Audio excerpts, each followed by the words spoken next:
Welcome back to another episode of A Closed Heart Experience. My name is Jennifer.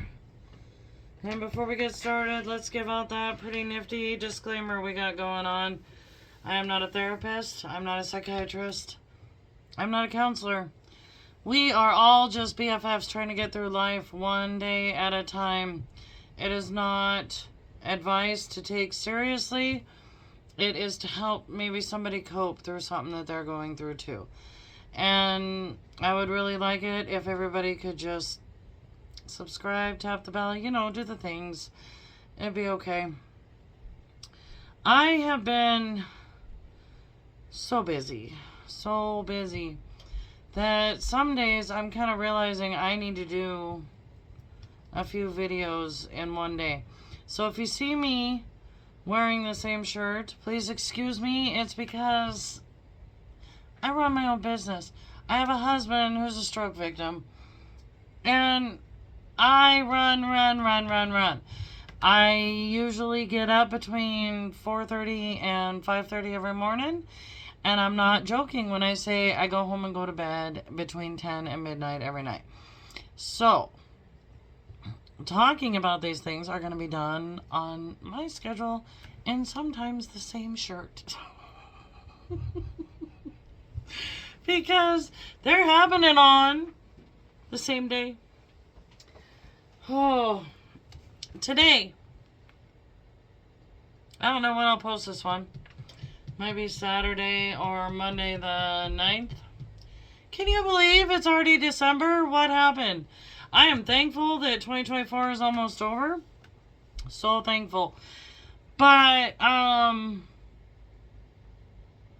has anybody even done any Christmas shopping? Am I the only one out here that is like, we're having graham crackers this year. I'm going to put graham crackers in your stocking. You're going to like it. You're going to shut up and we're all going to be happy. I don't know what else to do. It is what it is, right? Which leads me to this day's topic. The word of the day, kids, is accountability. Yep, another nugget buster. We hate that word as humans, don't we? Well, I gotta tell you, I am so sick of people not taking responsibility that I knew I had to do a topic on this. And this video is probably not going to be as long as some of the others, which I know, thank God for small favors, right?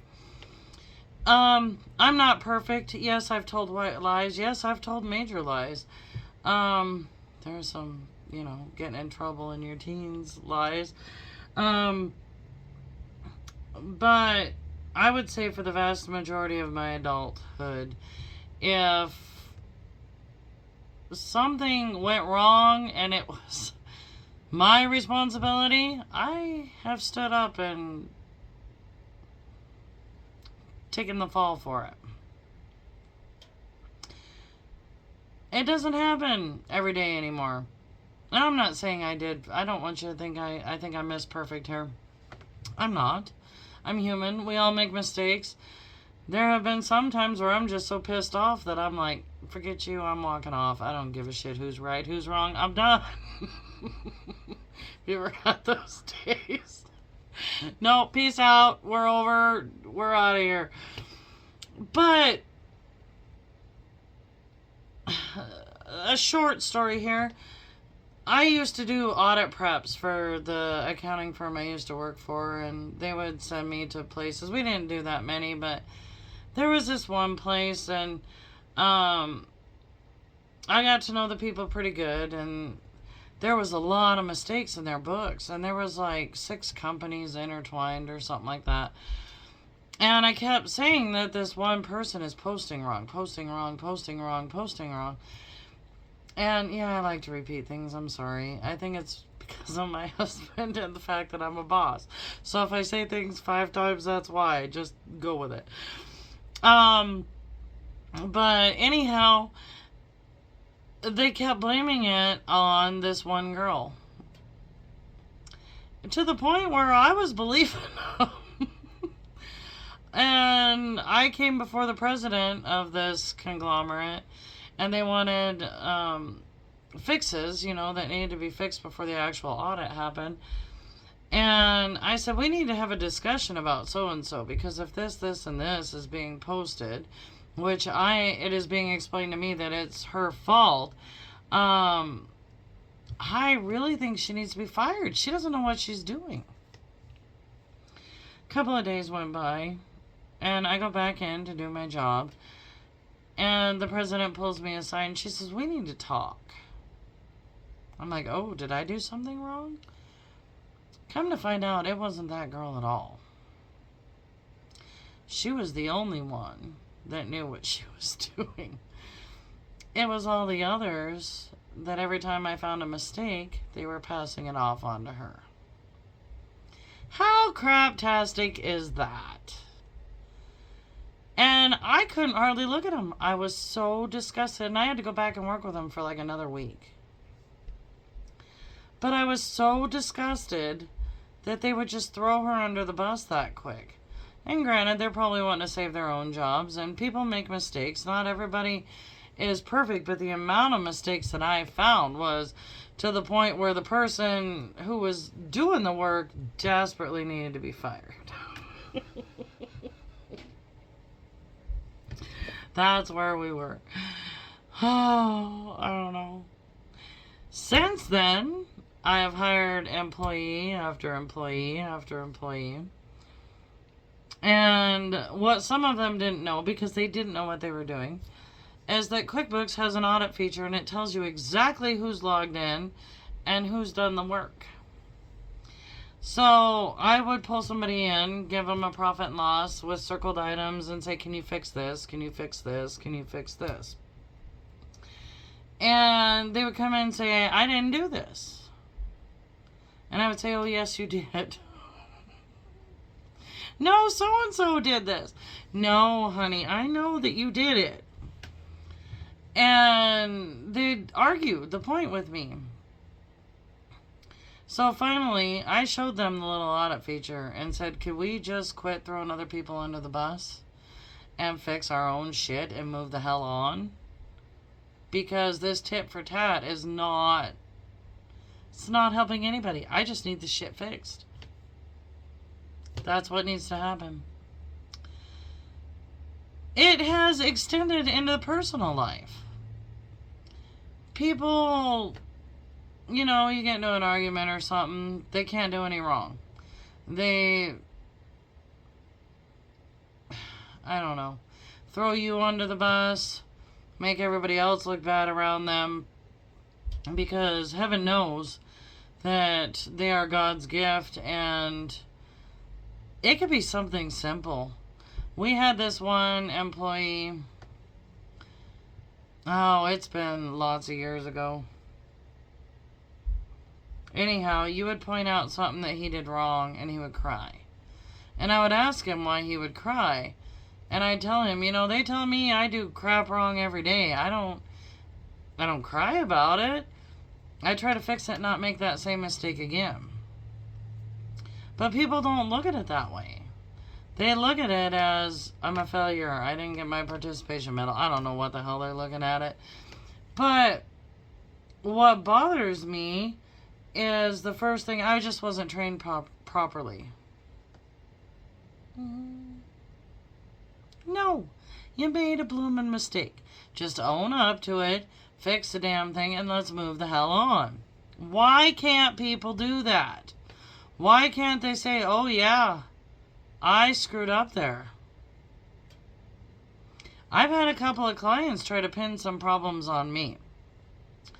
There have been 4 major issues, I think, since I've opened this place. And I can say one of them was actually my fault. I have documented the crap out of everything else just to cover me own bum. And that one time, I owned up to it. I said, oh my gosh, I totally missed this. I did not see it. And I had put probably 36 plus hours into their books, and somehow I totally missed it. Just right over the head. I owned up to it and I paid the fine. It was my fault. But the other three, I didn't own up to it. Because it wasn't my fault. But they were trying to pass the buck because they didn't want to pay fines, penalties, whatever was going on in that. And then at the very end, when it was all said and done and they learned the reasoning behind it, do you think they said, Jennifer, I'm so sorry? No. Never heard from them again. Which is okay, because I don't want them back as a client. If they're going to start pointing fingers the first time a nickel hits the floor, you know, you don't want that. You don't want that going on in your business. But I guess this whole conversation and some of the other videos I've done is, why can't we get back to some of these old-fashioned values where your word means something, where you kind of have pride in your family name. You screw up, you fix it, and you move on. It's not about failure, it's about learning. I don't understand this new placement of blame on everybody else, and it is rampant. It is like a dang disease.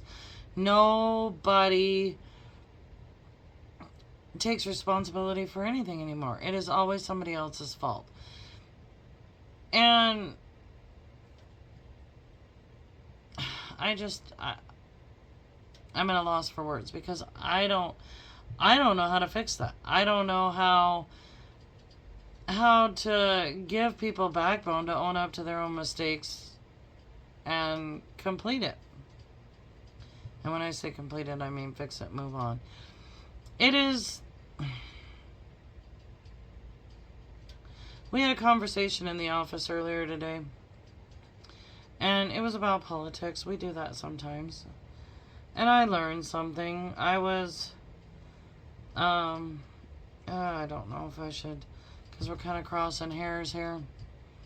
I didn't understand why a few communities in the United States was worried about Trump being elected.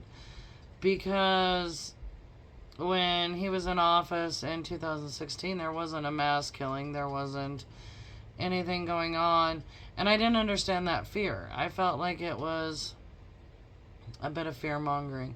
And yes, people, it's okay to talk this stuff out with other people, because I learned something that wasn't even on my radar. And it wasn't necessarily about him being in office. It was the mindset of the American people. Ding, ding, ding. I didn't get that.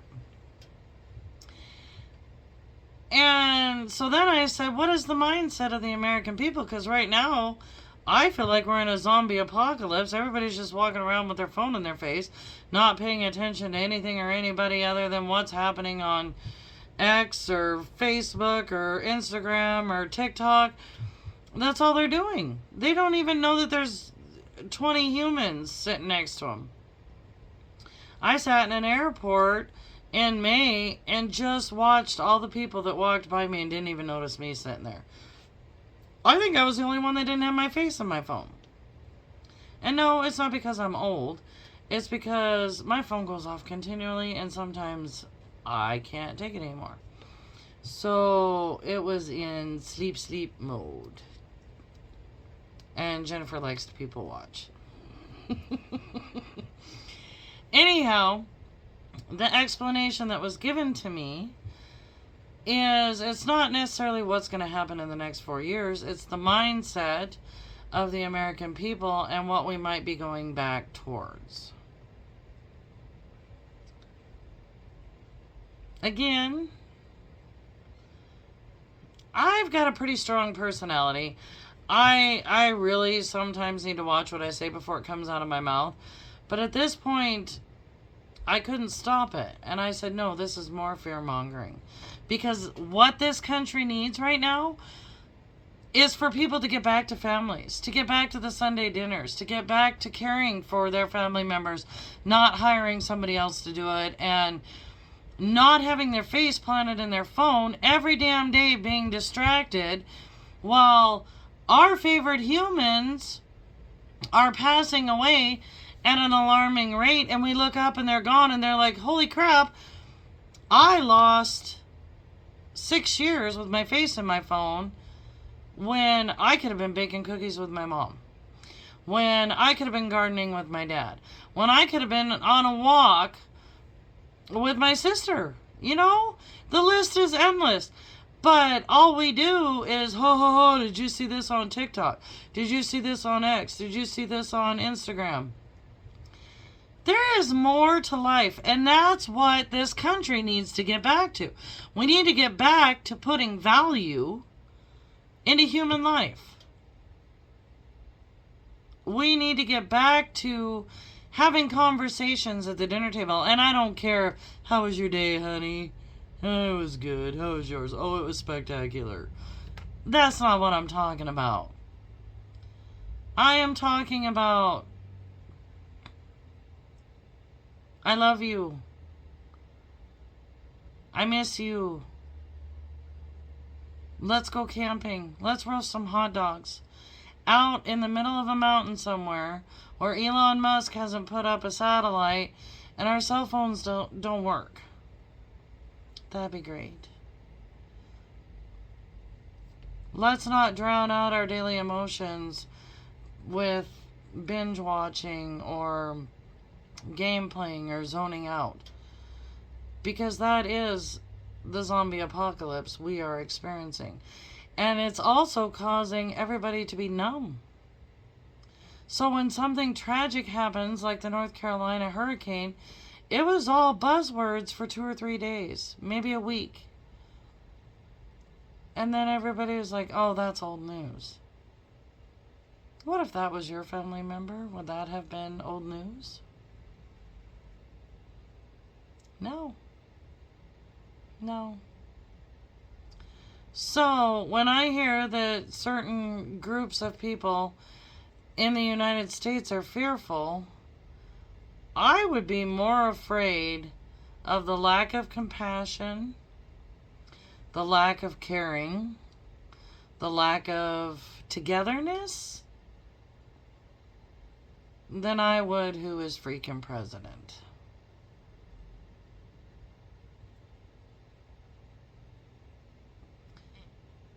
Because when people don't care that people are hurting, that's when the hurting happens. Just food for thought, folks. Doesn't really matter if it's Biden. Doesn't really matter if it was Kamala. Doesn't really matter if it's Trump. It's all of us. And I know we can't have a excuse me, a Bernie Sanders utopia. I am fully aware of that. However, we can have our communities, our little towns, our little cities, our little blocks. You can care about grandma across the hallway and make sure that check on her once or twice a day. Get your face out of your phone. Get your face out of the tube. I almost said what we really call it.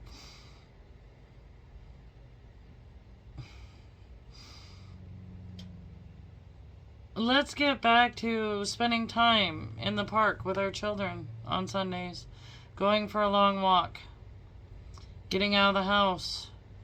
No iPads, no phones, no laptops, no gaming consoles.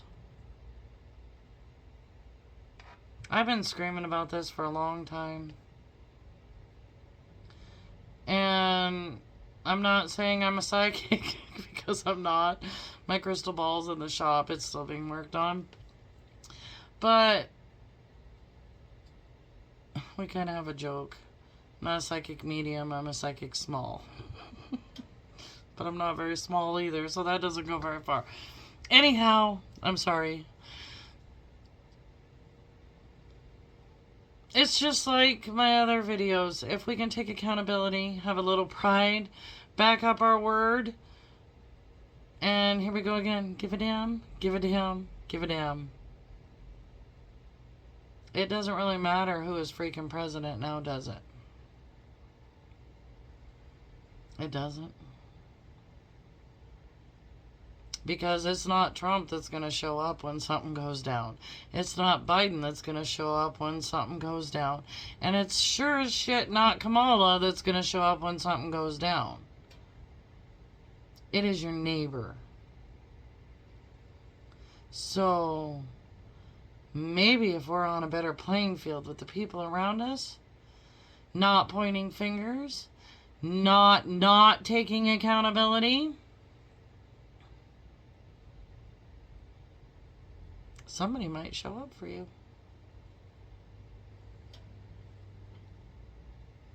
Who am I? I'm just an old lady that works too much. Anyhow, I love y'all. I don't care what group you belong to. I love every last damn single one of you. Oh, I better clarify that. I do care if you belong to some of these, you know, militias or something. But I don't know, people. We've created this mess. We need to get ourselves out. And on that note, I'm going to shut up my hole and I'm going to go home and have dinner with my husband and try to go to sleep. I hope you all are having a wonderful holiday season. I'm out. God bless. Bye.